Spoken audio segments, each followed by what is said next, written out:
Yes, so hello together. My topic will deal with sustainable entrepreneurship, a little bit of sustainability transformations of markets, and I will try to put a couple of things together. Oh yes, this is the, that's not triathlon, that's biathlon. Okay, so first of all, I'll take up one issue which Lorenzo has addressed before, taking different perspectives, but I'll simplify that a little bit by taking two particular perspectives of what sustainable entrepreneurship can be, what it entails, and then I will ask questions of what could that mean for business model development. So why do people found organizations? Why do people found new departments, start something new? There are lots of bad reasons, and I think there are very good reasons, and the good reasons are to change the world towards a more sustainable world. So Henning deals with values. Here it's about the value and the idea that we first of all need sustainable development. We need a strong movement towards strong sustainability, and we need it as fast as possible, but we have to acknowledge that social systems need time, and there are different ways to do that, and this is what I will be dealing with. So first of all, I will make maybe just a statement, maybe it's just a value statement, maybe it's an observation. We have to get away from just reducing negative impacts towards creating positive contributions to sustainable development. And of course, it is a positive thing to reduce negative impacts, but you're still then just less bad than before. And that is not going to be sufficient in order to achieve sustainable development. And that has consequences. If you think that through, that has consequences for sustainable entrepreneurship, and actually also has to have consequences for business model development.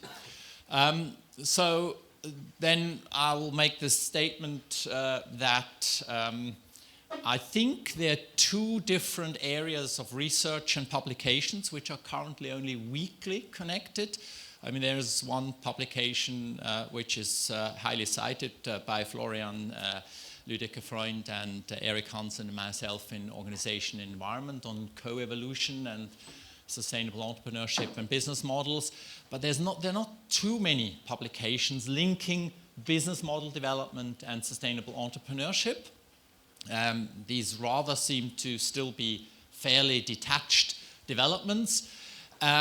And then I will maybe repeat or summarize some of the literature dealing with what the role of sustainable entrepreneurship is for sustainable transformation of markets. Because in the end, we will only achieve sustainable development if we can achieve sustainable transformation of markets, which leads to different consumption patterns, which leads to different lifestyles, which leads to a different and lower environmental impacts per person, which in the end hopefully helps then to also stay in planetary boundaries. I'll talk a bit about co-evolution, and I don't know whether the terms really exist or not, but I just introduced them now. Maybe somebody can tell me whether they already exist. So I think we have to think more about the two different approaches of business model upscaling and business model upgrading, which refers a little bit to the sustainable entrepreneurship literature, where we talk about upgrading and upscaling strategies with regards to products. And then I thought about what are the innovation requirements if we have to upscale or upgrade the business models. I will not go into the details there, but I think that is really an area where we have to improve or to put more effort in with regards to our research. So my first statement here is that The past sustainability challenge for management of existing companies was largely to reduce the impacts, particularly the environmental, but also the negative social impacts of the business. So it's to be clean, and the value proposition, in other words, the products and services were not really challenged from a sustainability perspective. So the value creation and delivery processes had to be improved. That was the main requirement. Well, that was the main focus. The idea was then to have excellent sustainability management systems in place, different processes, etc., better tools to manage what you anyhow do, but in a cleaner manner. And I think the contemporary key sustainability challenge for management is to create positive contributions to sustainable development. So we have to think in terms of going beyond just reducing our negative impacts. So what can we do, for instance, to get rid of poverty on the globe, etc.? What can we do in order to have a net positive climate impact of our organization, so that overall the market, the industry, and our whole society will in the end be in the limits of the planetary boundaries? And that means that we have to think much more about the value proposition. That has to be improved. Of course, that has impacts then on value creation, distribution, etc. But to a certain extent, we have to turn the focus. So priorities have to change. And I think that requires sustainable entrepreneurship, because that is what the sustainable entrepreneurship literature is about to a large extent, without usually linking it to the business model literature, or at least only weakly limiting and generally linking it to the sustainable entrepreneurship literature. So here I try to summarize a little bit the ideas of a certain view of sustainable entrepreneurship, which is the creative destruction of unsustainable structures. So in other words, one way, as we have political disasters, government failure, state failure everywhere, not just in developing countries, but also here in Germany. We have high CO2 emission reduction goals, but nothing really happens much. We have the technological means, we have the money, but the government still fails. And this, I think, has been highlighted very nicely in the social media by videos by Rezo and others. So if those who have not seen that, so please have a look at it. It's only 55 minutes. It's really worthwhile. There you see all the descriptions and explanations of the government failure. So if governments are not able to do it, well, we don't only have market failure, but I personally think we have huge government failure. We have international regulation and governance failures. So who can fix it? I don't think there's one party or one group that can fix it, but entrepreneurs can play a decisive role. Yeah? They can be important players. Not the only ones, but important players. And the basic idea is to substitute the unsustainable or less sustainable products and services and unsustainable consumption patterns by creating superior sustainable products and making them attractive and bringing them into the market, and therefore changing the market. That's the basic idea of it. And there are certain requirements. First of all, the new products or product service systems have to be more sustainable. They have to be clearly and strongly more sustainable. Second of all, an entrepreneurial requirement. They have to create value for customers, otherwise the customers wouldn't accept it. So it's, as you can't enforce it from a governmental perspective, you have to entice the customers to like the more sustainable products and services. And of course, this has to maintain or increase the economic success of the company, so that the company can at least survive. So if you have a hybrid organization or non-for-profit organization, at least they have to be able to economically survive this. And the social or societal requirement is that the mass market, and not just the niche market, is transformed, and that leads to a transformation of society. So this is a basic storyline and idea of sustainable entrepreneurship. And the basic idea is very often sketched in a famous so-called sustainabilization landscape of markets, as shown here, originally developed by Hockerts and Wüstenhagen, or actually the PhD thesis of Rolf Wüstenhagen, where he says, well, very often in a market you have a high sustainability performance in a niche. So here you have the market share, here the sustainability performance. You have high sustainability quality for some pioneers in a small niche market, and then you have average and low sustainability quality for the mass market. And that basically means that you have a huge transformation potential. Now you can see that as an opportunity, that this is what has to be transformed. You can also see it as a problem, because that is what needs to be transformed. This red part has to get more sustainable. And then on the other side, we have this business model literature, which somehow doesn't really relate very strongly to these ideas of market transformation. It's addressed here or there, but it's usually mentioned on a fairly general level, where at least business models for sustainability, I used one of our definitions here. What this would entail, they would entail that we have a sustainable value proposition, not just to customers but to all stakeholders, that the creation, delivery of the value considers sustainability, that the capture of economic value is done in a way which is sustainable. So in other words, we maintain or regenerate natural, social, economic capital beyond the organizational boundaries. So that already goes or opens the field towards markets, industry, society, etc. But while the business model literature makes this inherent business logic explicit, the sustainable business model idea, in addition, answers what more sustainable consumption patterns and lifestyles are proposed, which makes this link to the transformation. It's not just what is proposed to the customer, but what is proposed to society as a consumption pattern and as a lifestyle, and therefore has huge implications for the market. And therefore, a sustainable business model is a key element of sustainable entrepreneurship. And yes, we find that in the literature here and there addressed, but it's not really dealt with and analyzed in much detail. It's just more or less mentioned. And it tries, the sustainable business model idea tries to answer, does, and if yes, how and how much, the business model contribute to sustainability transformations of the markets and societies.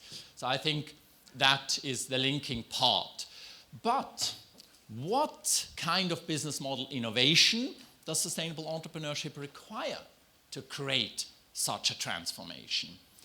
And if we take this model again, then the sustainable entrepreneurship literature answers this in two ways. First of all, it says, well, upscaling is necessary. So if you have those pioneers with high sustainability quality, you have to upscale them, so they have to grow or enlarge, or they have to be copied, replicated, etc. So they flood the market. That's one answer. And the other answer is upgrading. So the incumbents, they have to improve with regard to their sustainability quality.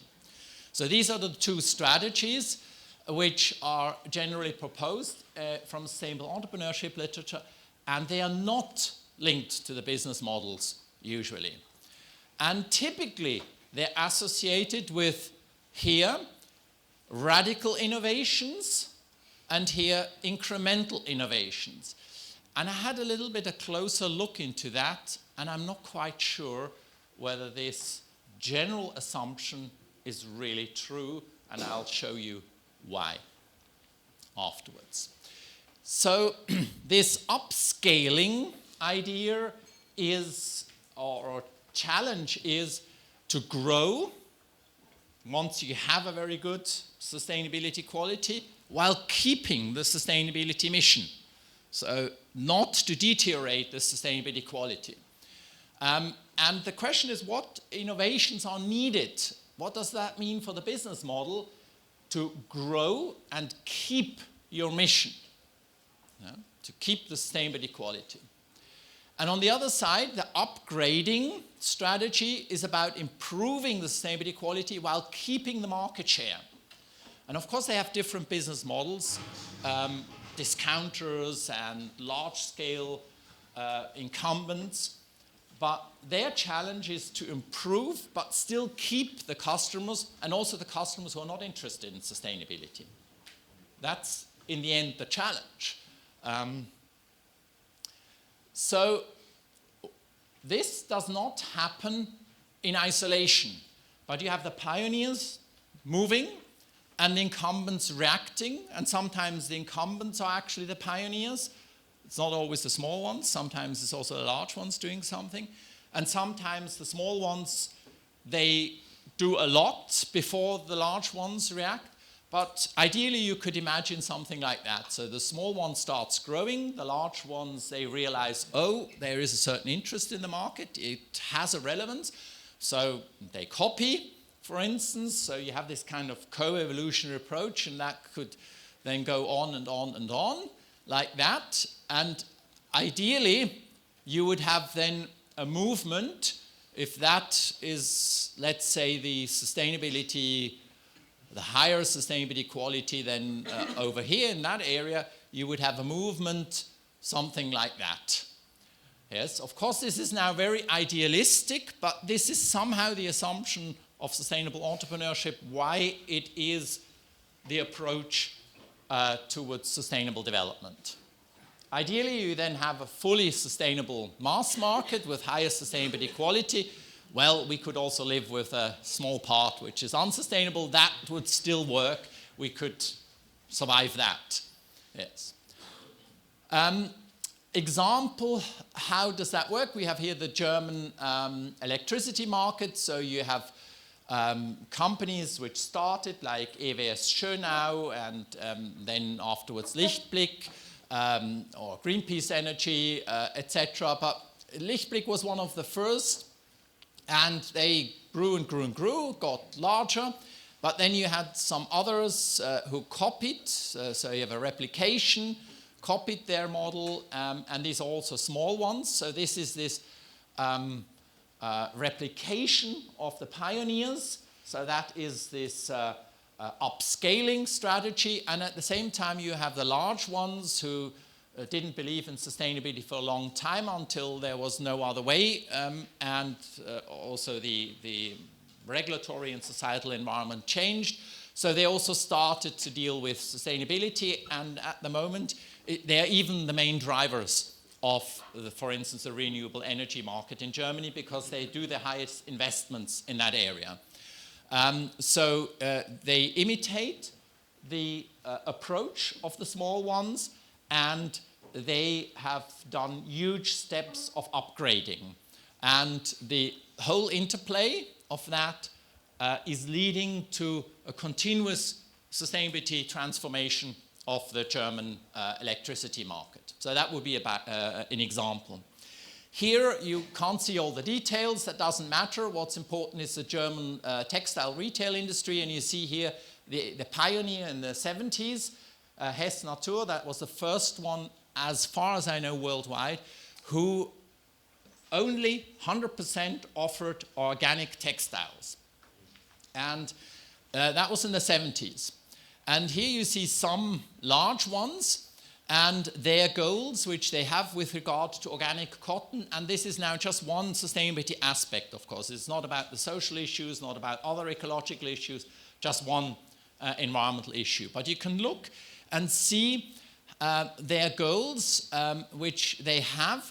And the interesting thing is, if you look at the pioneer with a very small market share, but 100% organic approach, how that then has led to the large ones changing and taking up at least the goals. They have not achieved it so far, although some of the goals are in the past. But they have made huge improvements with regard to those particular aspects of sustainability.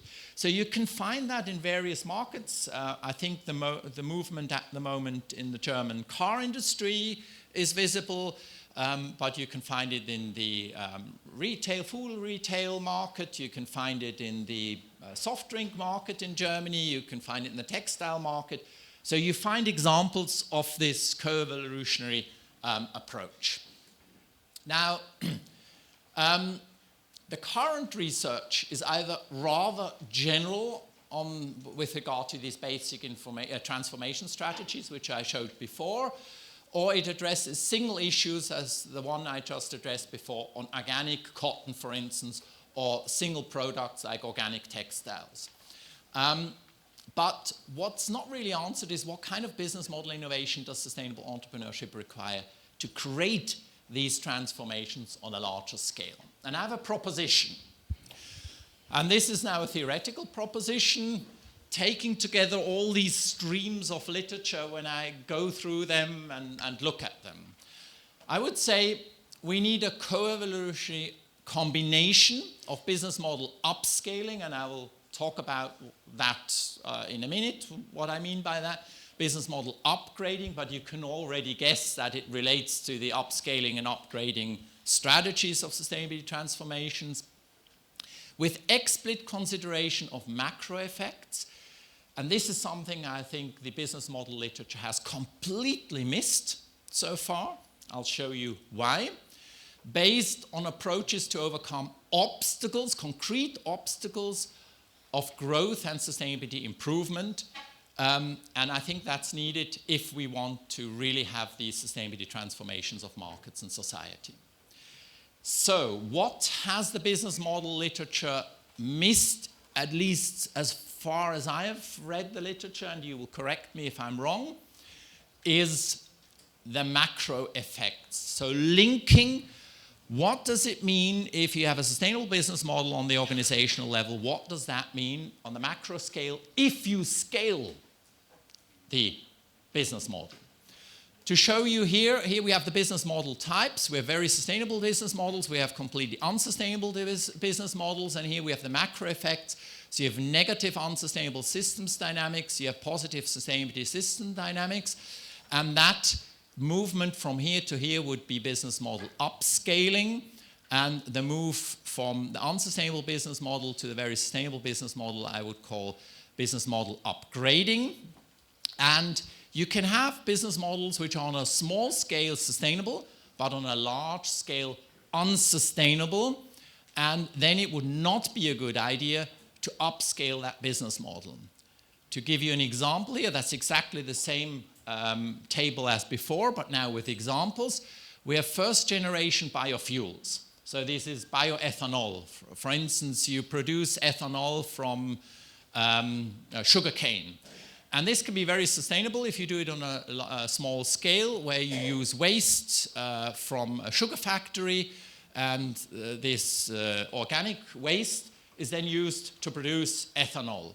So you have a cascade use of it, and you produce sustainable biofuels, and that contributes to reducing the CO2 emissions. However, if you scale that, then you have to plant sugarcane, you have to plant maize, you have to plant potatoes specifically to produce energy.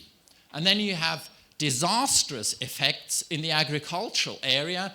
And this is exactly what we, for instance, saw here in Germany, in northern Germany, particularly in the region where I live, which is about 2 hours from here.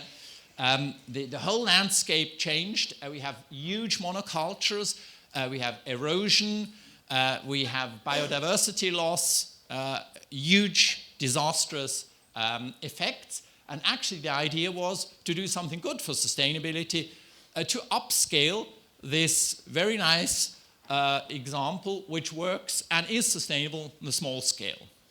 However, you also have business models and business approaches which can be upscaled in an unlimited manner. For instance, energy contracting for buildings.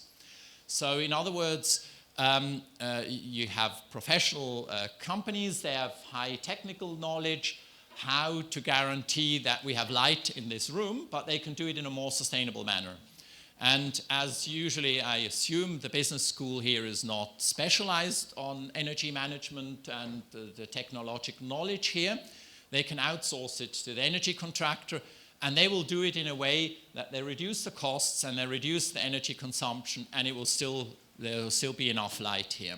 That works fairly well, and you can apply that to every building in Berlin. You can apply it to every building in the world, and it will always be sustainable. It will always have a sustainability contribution. Actually, the more you do it, the cheaper it gets, the more experience you have, the lower the costs are for the technology application, and the more it contributes to sustainable development, because they also find better ways how to reduce the energy consumption even more, to still have the room lighted, etc.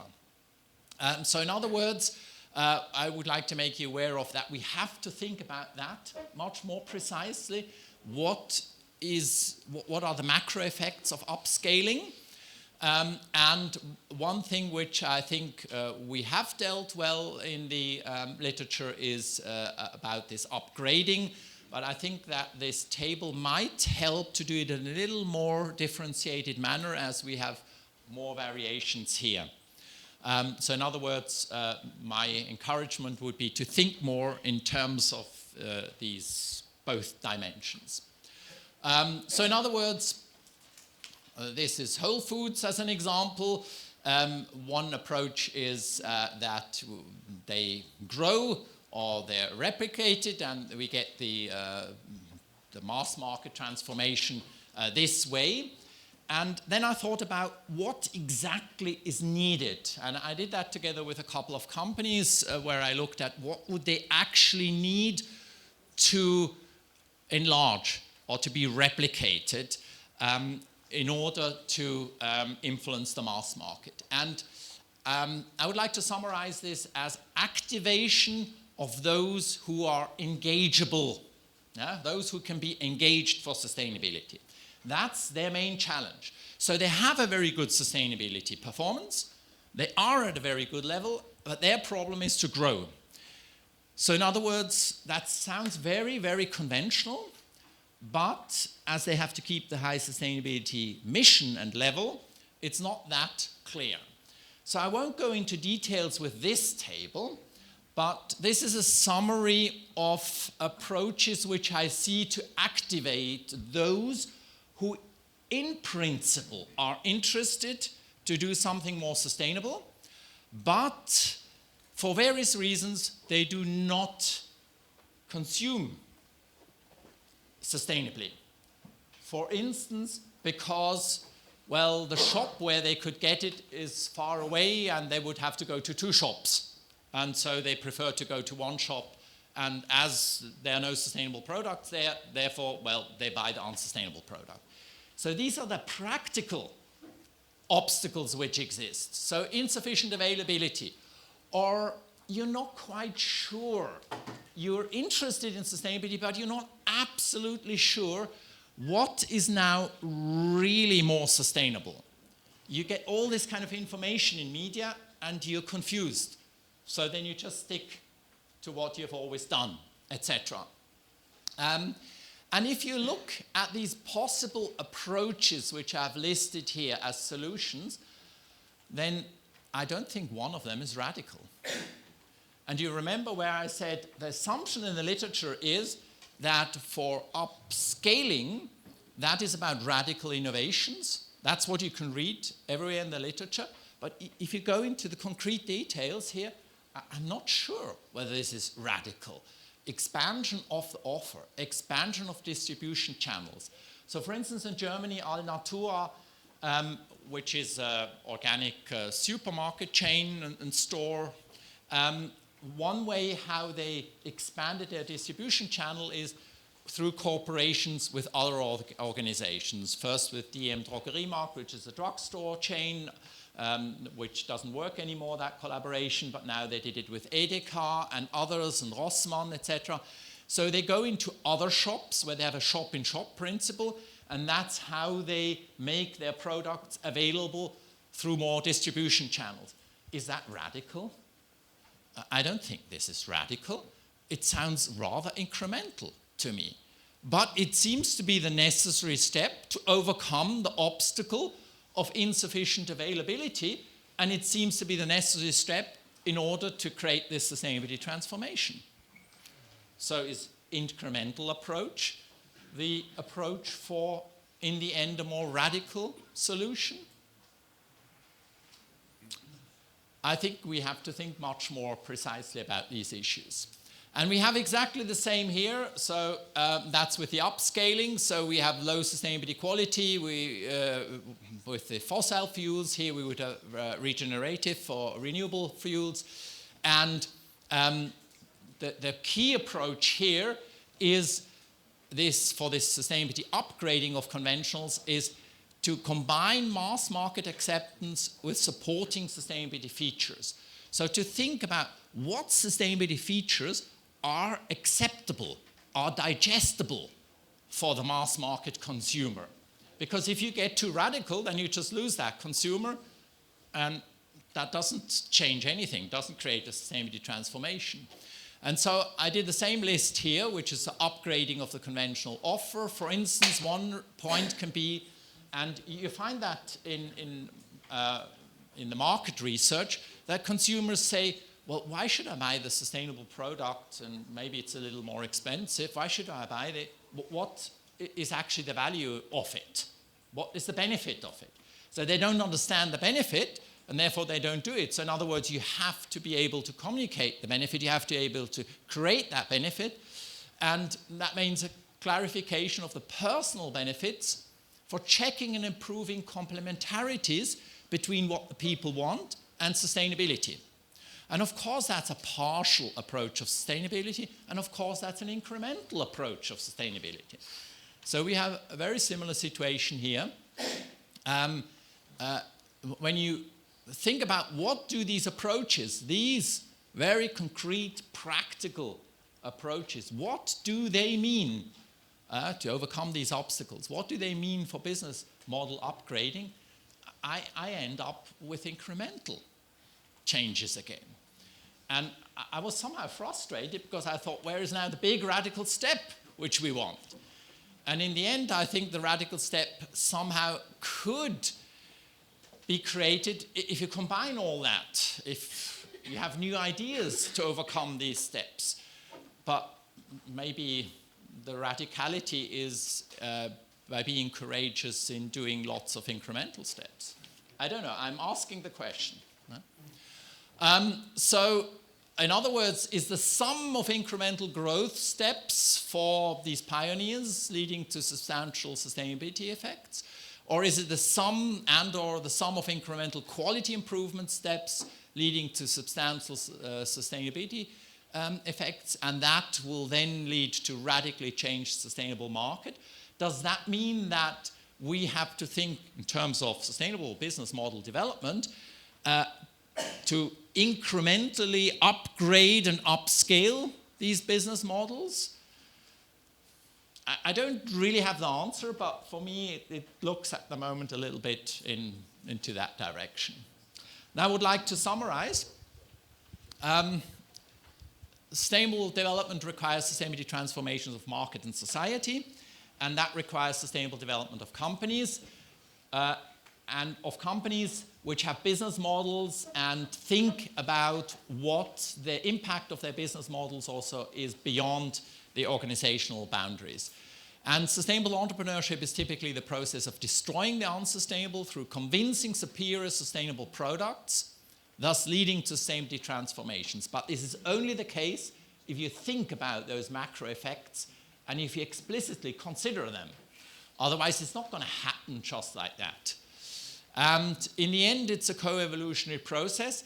So what I think is also important is to find the point and the approach that sustainability becomes a competitive factor in the market. And this is something which I think you can see in some markets, in some countries. So for instance, in the food retail market, this has become the case. So they're all competing with regard to sustainability issues, not just price and quality and assortment, etc. But every actor in the field in Germany also wants to position itself with regard to sustainability. And then this dynamics starts. The transformation strategies depend on the initial market position, whether you're a pioneer or whether you're an incumbent. You will take a different market position. Therefore, you have a different business model innovation challenge. You don't just have a different business model, but also a different business model innovation challenge. And you have to think about the concrete obstacles. So it sounds great to upgrade, but you can only upgrade what people accept. To give you an example, Lidl, one of the discounters in Germany, they announced that they would only have fair trade bananas, nothing else anymore. They would take all the conventional bananas out of their assortment. And the effect was that such a large part of the customers decided not to go to Lidl anymore to buy bananas, because they assumed that the fair trade bananas are more expensive than conventional bananas, which was not the case, but they assumed it. So they lost customers, and Lidl had to step back. Yeah? So it doesn't make sense to do a big step if you lose the customers, because then you don't transform the market. So in other words, you have to find a way how to get the fair trade bananas and the organic bananas into your assortment, and that they are the only ones, but that you still keep those mass market customers. That means that the pioneers are challenged to have a more or less incremental growth with regard to sustainable issues, and the incumbents are more or less incremental sustainability improvements with regard to their business model development. So I hope I've provoked you a little bit, and I'm looking forward to the discussions. Thank you.